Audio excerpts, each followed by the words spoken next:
tend to be the last people hired in a strong economy, the first people fired in a recession.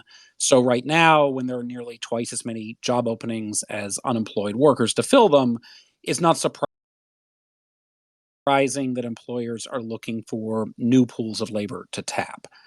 But there's another factor, remote work. As we all know, the pandemic forced companies to adopt remote work en masse. And while remote work is not a solution for all disabled people, for many of them, it's a game changer for reasons that we'll get into in this conversation. And unlike the strong job market, the shift to remote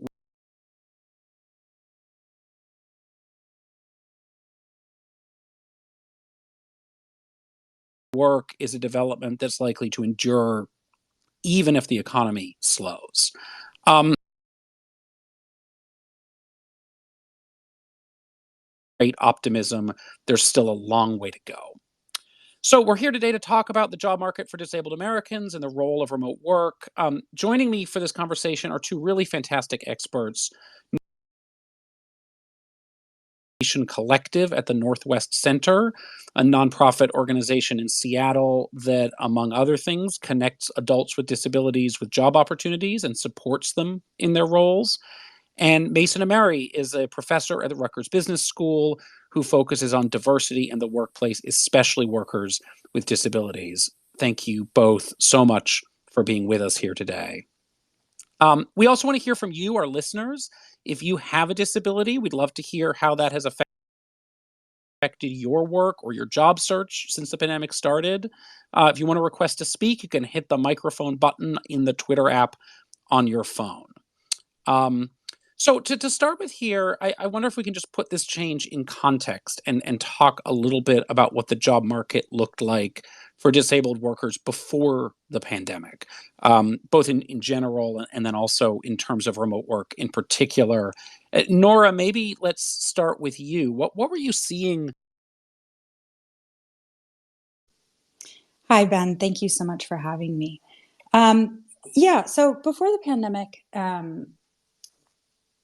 I think it's important perhaps to contextualize that remote work has been a need that disabled people have always had and have always been asking for, and really is perhaps one of like the easiest accommodations that we can make in particular sectors. So this need and before the pandemic. Um, However, prior to this sort of national shift to remote work, um, it was often seen as too great an ask to many employers, too great a shift in the way that things have always been done. So I think that the greatest shift that we've seen when it comes to this particular topic is an understanding that this is a change that actually, at least in the last 10 years with technology as it has been, could have been made a very long time ago. And it really took a national crisis to make it happen. Um, and so to, have it be this now broadly accepted means of working here now in 2022 is, a really wonderful shift, but certainly been pushing for a really long time.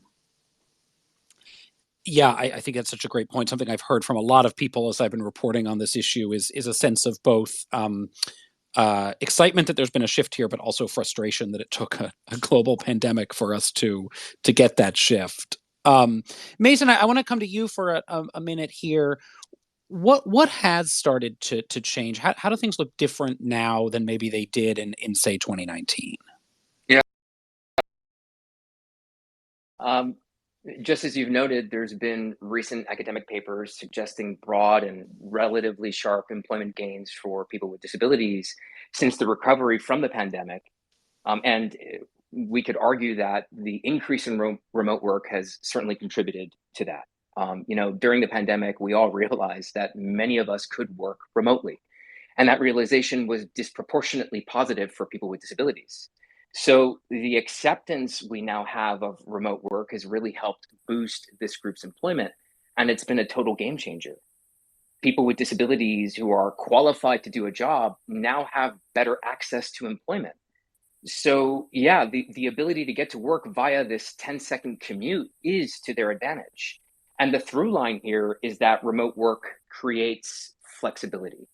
Whether you have a mobility challenge, are neurodiverse, live with chronic pain, have an autoimmune disorder, etc., if you're remote, you can work more comfortably and productively from home. Um, that's more or less the kind of situation that we're now in. Yeah, and I want to stay on that, and Nora, maybe come back to you on this. I'm sure for some of our listeners here, it's pretty obvious, but for others, it may not be, especially those without a firsthand experience of this. What are the advantages of remote work for people with disabilities, particularly recognizing it's not the case for every disabled person? Sure. Important to acknowledge that the spectrum of disability is so broad it almost feels like a circle, right? It almost comes all the way around. So the advantages that one person with a particular set of disabilities may experience, of course, are not always the same. And the needs of a person with a disability are going to vary depending on the individual. What is perhaps, I think, the on average greatest advantage of working from home is the ability to control your environment, which for so many folks, whether that is because you have a sensory related issue, because you have a physical disability and are trying to navigate physically inaccessible structures, perhaps you have a disability that comes in flares, comes and goes, and is unpredictable. The ability to create an environment that works for you, that you feel safe in, that for example, you can use the bathroom anytime you need to. There aren't going to be inaccessible bathrooms, that you can turn the lights off if you have a migraine that comes on, that if you need to lie down because of extraordinary fatigue, you're able to do that in a place that is safe and comfortable for you. And is going to eliminate those unnecessary barriers to doing your best work. I think this is sort of a theme that I've really been bringing up with employers lately, is that you could have your employees spending their time trying to navigate an inaccessible workplace, or you could have your employees doing their job. I've been disabled my whole life, and there are jobs in which I've been spending 30% of my time trying to navigate a workplace. And that had nothing to do with my qualifications, as a data analyst, for example. Instead, I was spending my time trying to find an accessible bathroom or trying to dim the lights in my office because of a, concussion-related situation. They could have had me doing my job, but I wasn't. And that is, certainly an experience that a lot of folks have to deal with, and can be mitigated by the ability to have control over your environment. Yeah, I actually want to bring in a listener here and can maybe share a little bit about his own experience with this, navigating employment with a disability. Dom, tell us a little bit about your story here.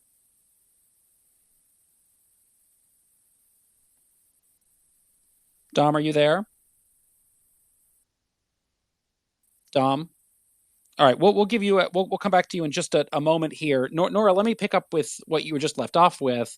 I have to think that everything you're talking about here means that you're actually able to be a better employee, a more productive. Not that that's the only way in which we measure the merit of a person here, but you're actually more productive at your job when you're not spending your time thinking about how you're going to be able to get to the bathroom. Yeah, 100%. Yeah, of course, right. You've hit it on the nose. Productivity absolutely is not the measure of the value of a person. But when it comes to, even your ability to enjoy the work that you're doing, knowing that you can contribute meaningfully without these barriers and hardships that are in place by, a superficial need to be in an office, goes a long way to, giving you the time back to be the best member of your team. Great. I think we now have Dom Kelly on the line. Dom, if you're there, go ahead. We'd love to hear a little bit about your own experience here. Sure. Hi. Thanks so much for having me. Um, yeah, so I have cerebral palsy since birth, and have been in a number of different employment situations. I've been lucky to have jobs in the past where I have been able to work remotely um, without having to ask for that accommodation. I've also had jobs where I've also had jobs where I've been in an office and I've had to ask for, the ability to sit and stand as needed, um, in a sit stand kind of desk. And if I'm having back pain and I need to stand, I can stand. If I need to sit, I can sit. And have not had much of an issue getting those accommodations met. One of the things that I discovered, or that I've had to ask more for during COVID, and now in this current pandemic, but as I continue to work remotely, is the flexibility um, to have more time during my workday if I am more fatigued or need more rest. So the flexibility of, if I can't be online through the entire day, um, you know, I've had to ask managers in the last few years for their understanding for me needing to maybe take a rest if I'm in pain or if I'm more fatigued throughout the day. And so I've definitely noticed I've been able to get kind of a request met more since the world has caught up with what our community has been asking for a long time, because there's more of an understanding that, okay, if the work can get done, maybe it doesn't need to get done in a certain time frame, but or a certain number of hours or a certain 9 to 5, but that we can be a little bit more flexible. That's really interesting. What do you think it is that's driven that shift in attitude?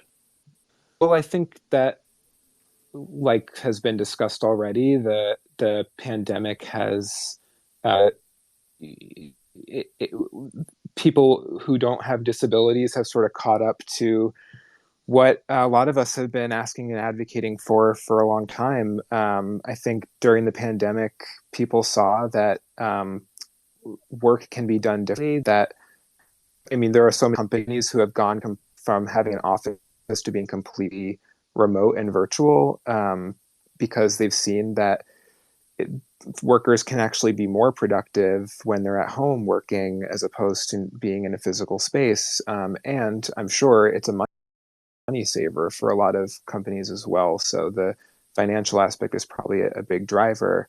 But also during COVID, to a lot of people in life who aren't non-disabled, who have seen that their family lives have improved, that they've gotten to spend more time with friends, and they're not spending hours in the car driving and commuting, and that if they want to go out and do something during the day to take care of themselves, run an errand, have time with their kids, take their kids to an appointment, etc. All of those things that can be done outside of within that 9 to 5, and that employers hopefully are starting to see that, okay, we can be more thoughtful of what work day looks like.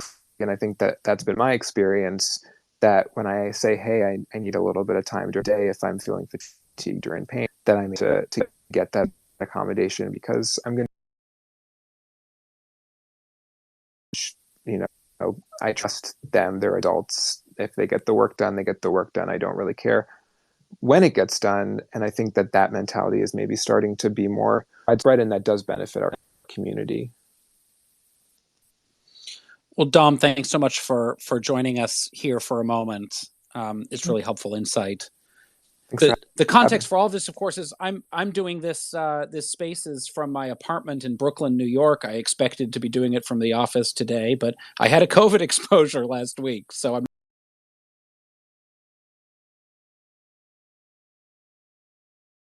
from here. So looking at how this new world works.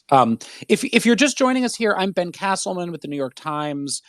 We've been speaking about how, since the start of the pandemic, disabled people have been getting more jobs and better jobs, what that might mean for the future of work.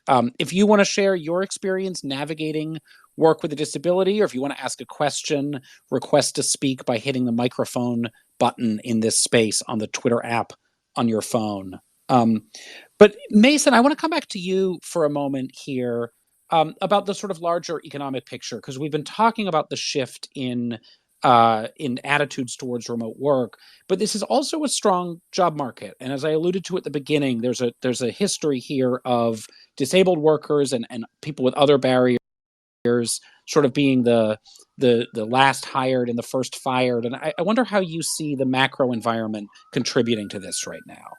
Actually, Ben, if it's all the same with you, I kind of wanted to add real quick before I go into the landscape, how jobs have been reimagined. Looking at it from a social psychological perspective, there are really two factors at play. The first of which, like I said, is a psychology factor, which is to say, how comfortable are employers to allow people in general to work from home? At one point, to everyone's point here, pre-pandemic, very rarely. The uncertainty, but now amid this pandemic and the latter end of the pandemic, arguably post-pandemic, working from home is offered frequently. Then you have this other factor, technology, which is really to say, do we have the tools to allow people to work?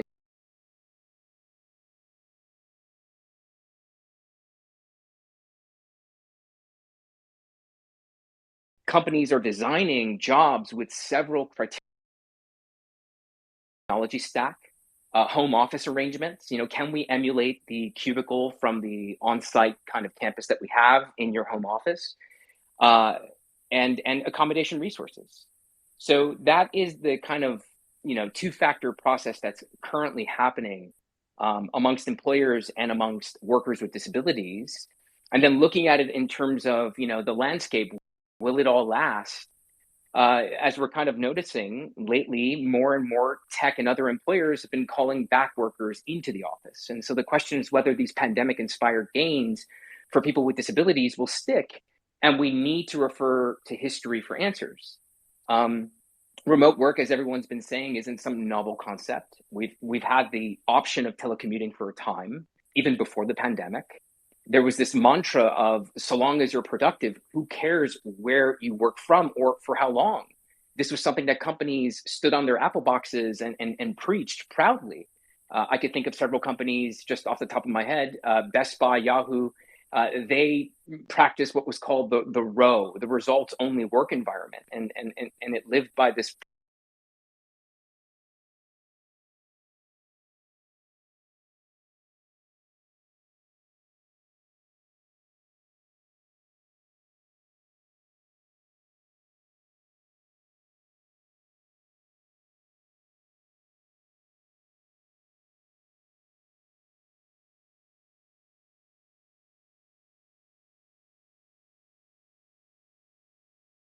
particular premise that employees should be judged solely on the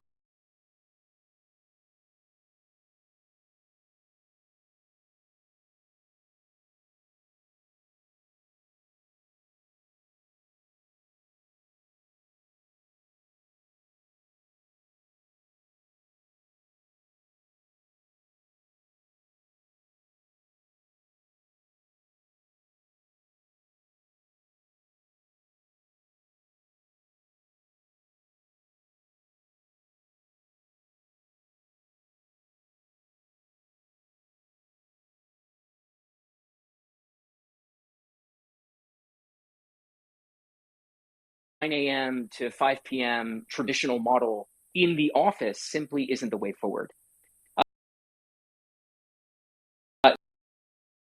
What I'm trying to say is that there's always going to be this pendulum swing with these types of things, with this conversation. But it looks like we're centering more on something that's hybrid work, which seems to be the most feasible option. But doing that well requires a lot more internal consistency within companies or even whole industries.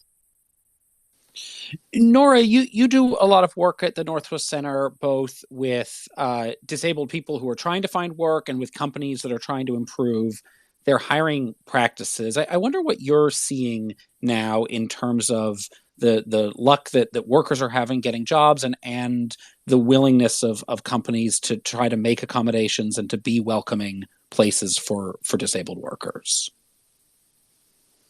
Sure. I think an important note here is that we are talking about a subset of folks with disabilities that, one doesn't experience. We know that people with disabilities are overrepresented in the service industry and in jobs that do not allow for remote work. So, to your point around this idea of accommodation, that is at its core what remote work is. It is something that was, envisioned and advocated for as, a legal accommodation. And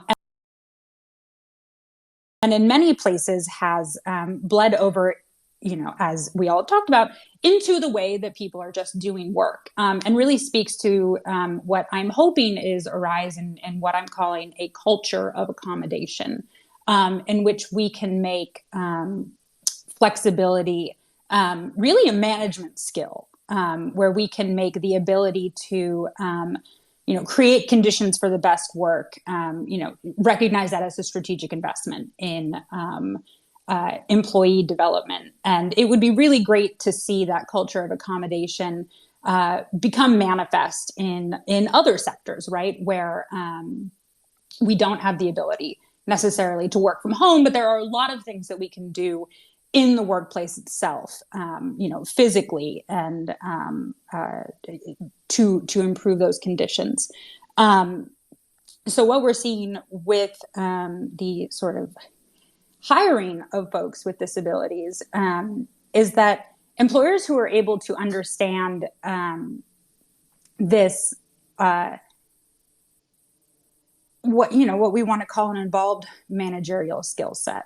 If you're able to successfully manage and create conditions of success for individuals with disabilities, which could represent a much larger proportion of your workforce than you understand, right? We only really have statistics around people who are actively disclosing, but anecdotally,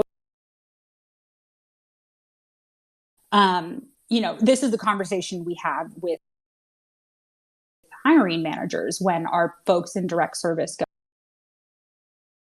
go in, is that if you are able to work with your managers, work with your team leads and your supervisors to give them the skill set to make accommodation the expectation rather than the exception, you're going to be building a better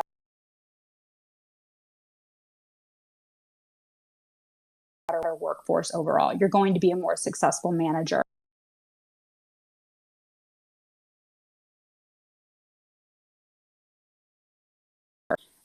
For all of your employees. And we're talking about COVID and the shift to remote work, but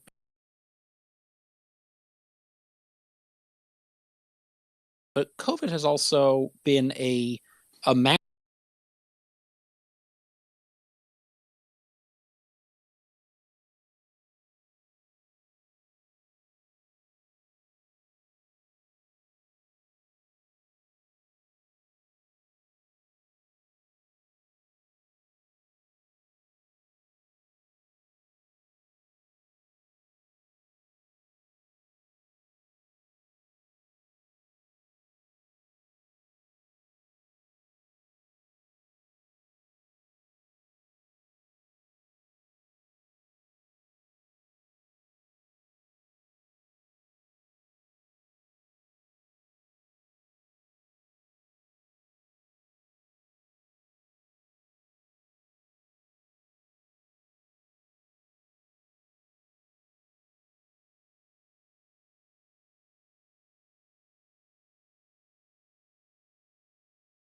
millions of people who obviously have been temporarily disabled with COVID. And in some cases, I think we're still wrapping our arms around just the full scope and duration of long COVID, but we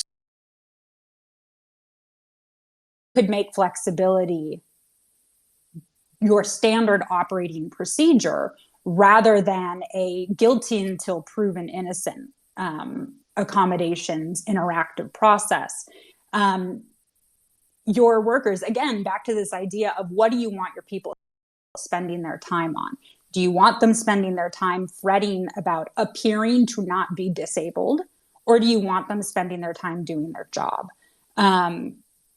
That need is all the more crucial as we have higher numbers of disability than we have.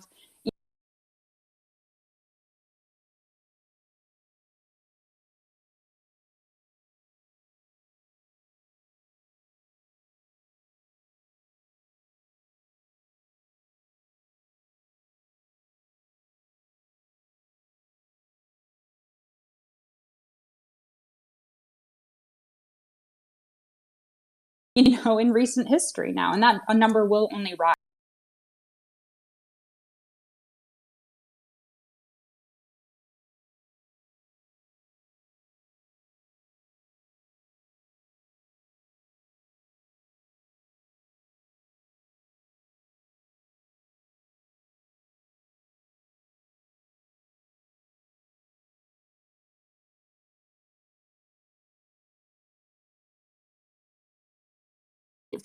From working from home. Before that, I had a job where I would, have to go in and out multiple times a day, taking apart my wheelchair, putting it together, finding parking spaces, all that. And so as, people started to go back into the workspace, my position was going to be hybrid. However, I was able to shift to a full-time remote position working at Salesforce. And so I now work remotely. And so with a whole team that is remote. And so that has definitely been such a great thing for my life as far as, I'm able to really save my energy and then also just focus a lot on just the work that I have to do. I also live in West Michigan, and so the winters are very hard to get around, especially as a person with a physical disability. And so that was always a really struggle for me in the last, I would say 15 so years that I've been working. So now as far as, working fully remote, it's definitely helped me as far as in my lifestyle, but also, conserving that time, that energy, and really focusing on that work that I have to do. That's really interesting. I think we sometimes frame this around, making it possible for people to go into the office or making it possible for people to do things. But one thing that's come up in a lot of these conversations has been that while people may have been able to get easier, that then it has advantages both for people's work and for all of the other advantages that come with it in terms of being able to have more energy at home and more time for themselves. And it sounds like that's your situation. It's not, you couldn't get into the office. It's just much better for you to be able to do this from home. Oh, I think we lost Lucia, but that was a really a helpful comment from her, and I appreciate it. I did want to go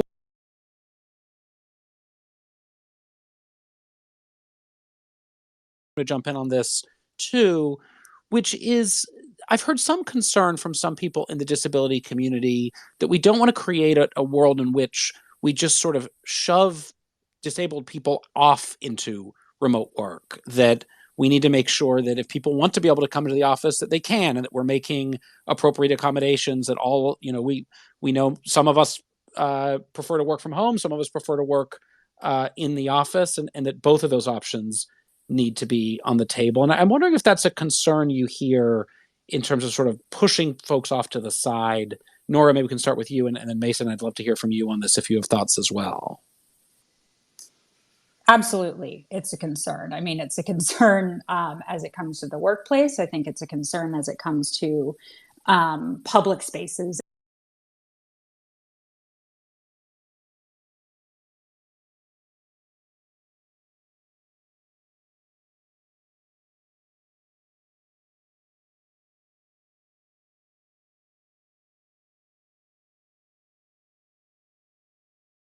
In general, conferences, travel, everything like that.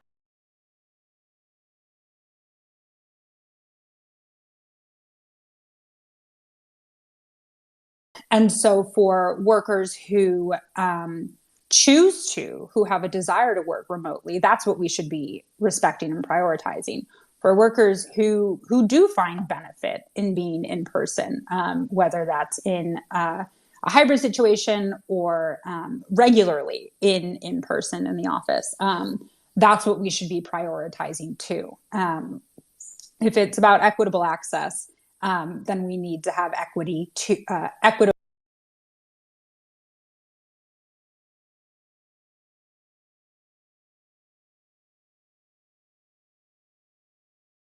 access to all of the different spaces in which business is taking place.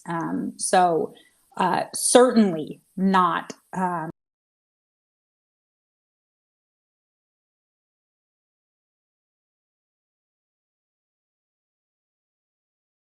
a theater, at a conference.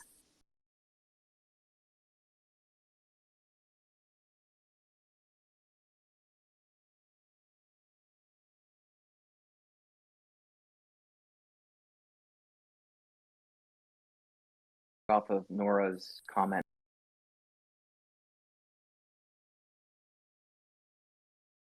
And if we observe that model, the question is,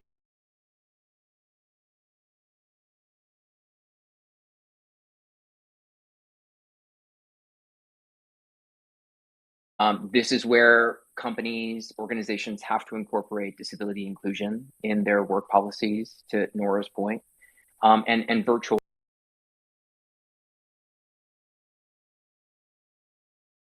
Whether the decision of remote work or hybrid work is made at the company or team level, it's important that employers or mid-level managers evaluate each individual request, and then of course explore the options to ensure that everyone can make a good transition to work on site or work remotely. I tend to refer to the EEOC's guidance on this, albeit a bit dated. It came out in 2003, but they advise that according to the ADA, permitting employees to work from home may be a reasonable accommodation. But it requires what they argue workers with disabilities in this case and employers to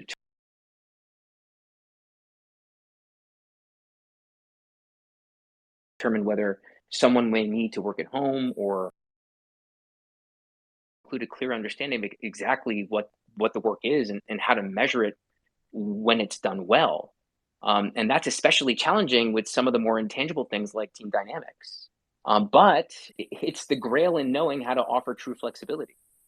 So if the level of excellence is variable X, whatever variable X is, and employees with disabilities meet that expectation via accommodations, then we should call.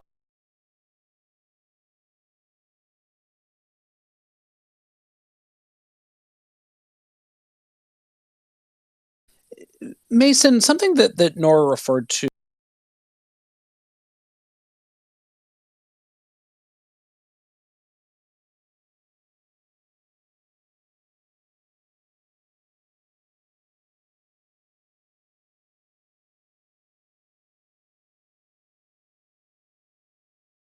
Wonder if there's a fear here of inequality, right, where we always existed, and I wonder if that's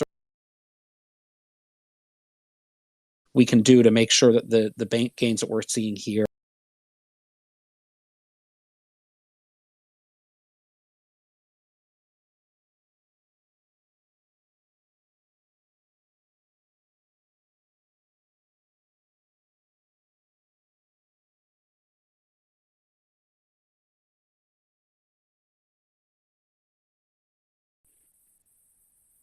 it's not surprising during tight labor markets, especially in a moment that we're in, employers typically lower barriers to hiring. So once states began to recover from the pandemic and experience declining unemployment, we would expect to see an increase in employment for people with disabilities and other marginalized groups. The question my co-authors and I have tried to explore, moving into other study designs, et cetera, is how tight labor markets influence the opportunities for telework for people with disabilities. And what we've discovered was that while the potential for remote work is limited by occupational structure, things are improving. Meaning, even within these blue collar and service occupations, there's been an increased trend toward telework that people with disabilities are taking advantage of. All telework friendly, but there are a number of tasks within these jobs that can and are being done at home. So I suppose you can say that employers are rethinking how these tasks that can be done at home will be done at home to protect the status quo on flexibility and to remain competitive in this tight labor market. Sometimes when we talk about the subject, right, it's in the form of in the context of the labor shortage.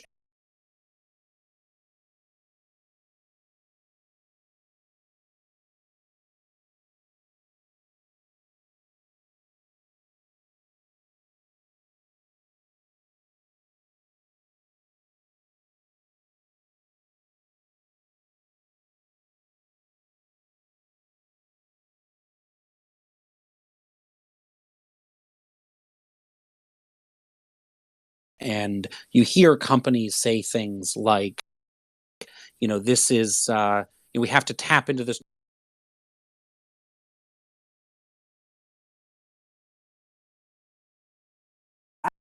mythic pool of millions of people that are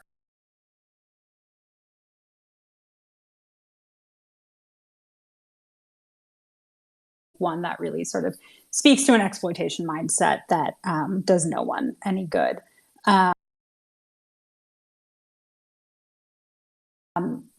There are a lot of unemployed disabled people. That is certainly true. But what I really accompanied by, as Mason has talked about, real intentional policy shift as well, and management support and training, and this culture that is going to allow disabled people to thrive in the workplace. Because a pool of talent only works if they actually have the opportunity to display their talents. And that's not going to happen if we're hiring and then abandoning folks.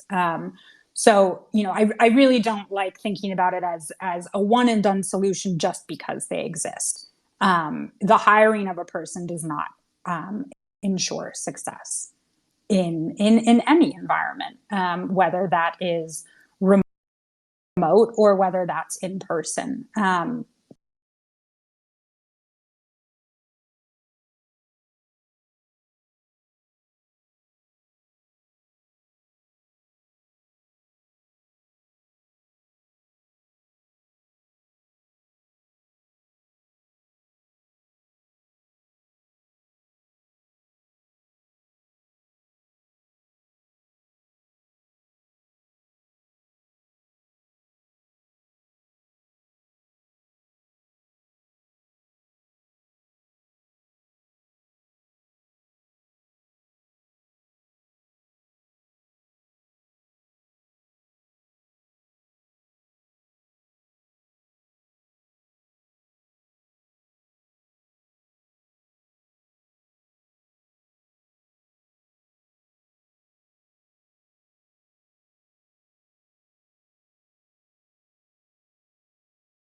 Incorrect to say that there is a large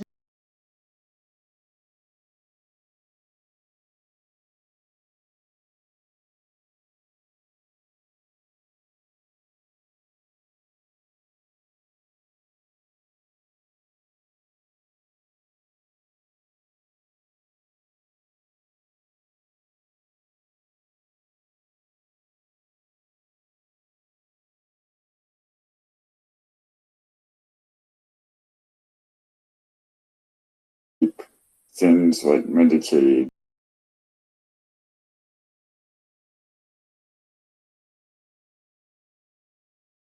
that is non-negotiable.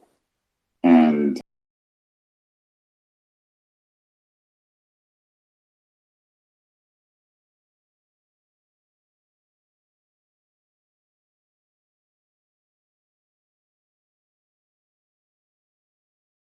so that's an area where, there's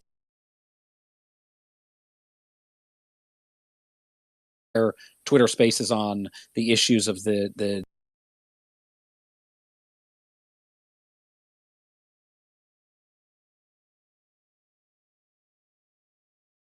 associated with it.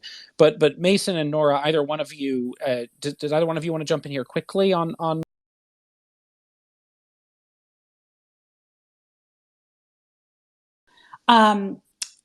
When we talk about disability policy at a really high level,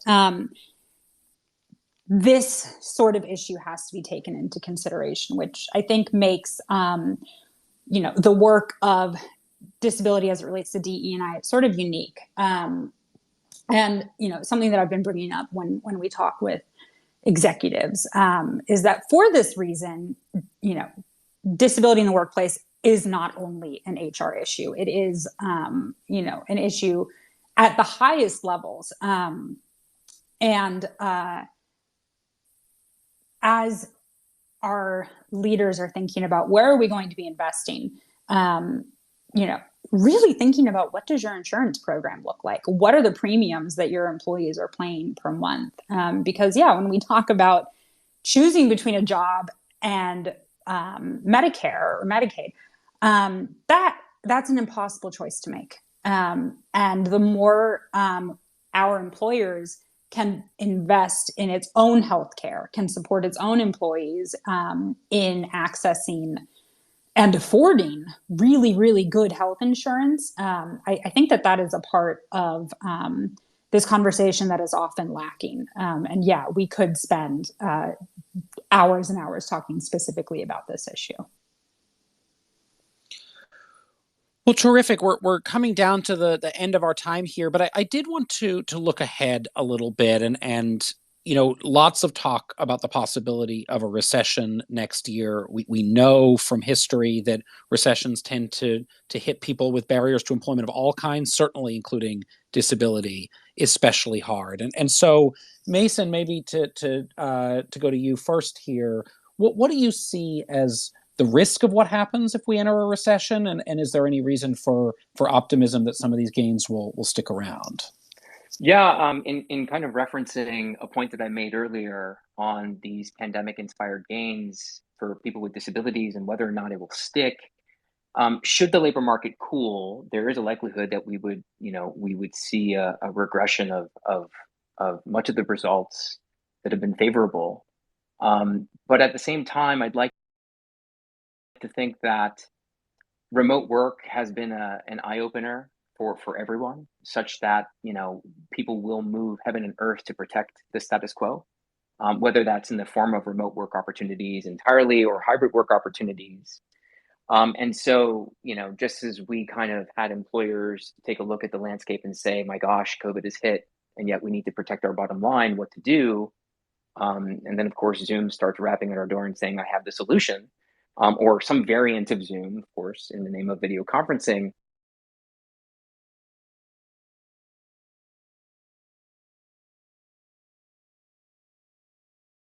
There are tools out there that have helped us protect our performance, our productivity, our relationships, and I think that and that's really my position at this point. But yes, I'd like to believe that remote work is here to stay. I'd like to believe that employers are becoming wise to the value proposition of remote work or hybrid work, and it's Great. Well, thank you.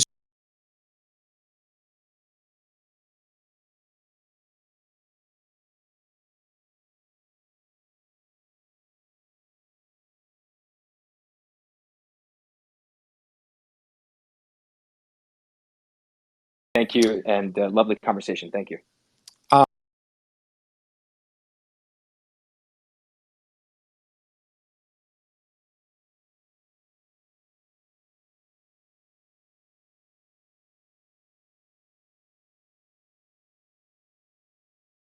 in that we've seen over and over again. The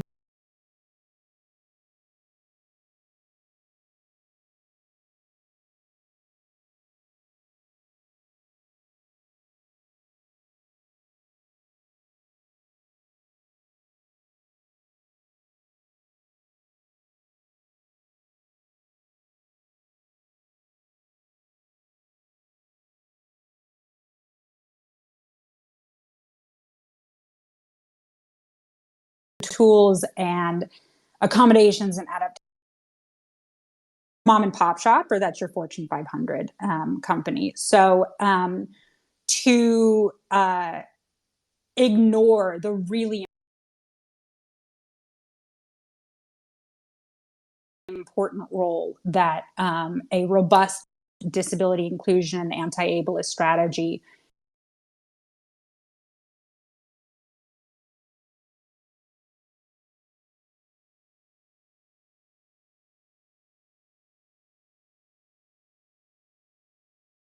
and as we do look to, you know, an unsteady economic landscape, this,